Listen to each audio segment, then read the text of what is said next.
తెలంగాణ ప్రభుత్వంపై ఫైర్ అయ్యారు ఏపీ మంత్రి గంటా శ్రీనివాస్. ఏపీ ప్రభుత్వంపై తెలంగాణ గవర్నమెంట్ చీటికి మాటి కయ్యానికి కాలు దువ్వుతోందంటూ విమర్శించారు. హైకోర్టు అక్షింతలతోనే ఫాస్ట్ పథకంపై వెనక్కి తగ్గారని చెప్పారు గంటా. శ్రీవారి దర్శనార్థం తిరుమలకు విచ్చేసిన ఆయన ఇవాళ ఉదయం వీఐపీ బ్రేక్ దర్శన ప్రారంభంలో స్వామివారిని దర్శించుకున్నారు. దర్శనానంతరం ఆలయాధికారులు ఆయనకు తీర్థ ప్రసాదాలు అందజేశారు.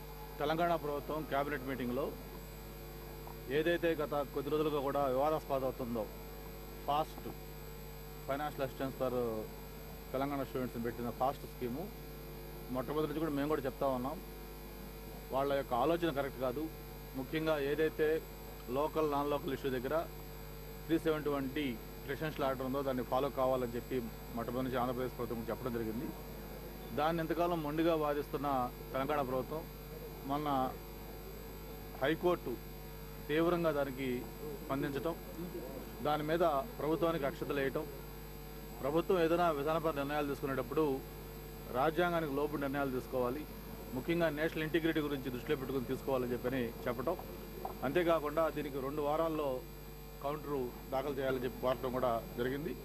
ఈ నేపథ్యంలో ఆ ఫాస్ట్ పథకాన్ని రద్దు చేసుకుంటున్నట్టుగా నిన్న కేబినెట్ డిసిషన్ తీసుకోవటం, దాన్ని నిన్న ప్రకటించడం జరిగింది. మరి ఏదైతే పాత ఫీజులు చెల్లించే విధానం ఉందో దాన్నే కొనసాగిస్తానని కూడా చెప్పడం జరిగింది.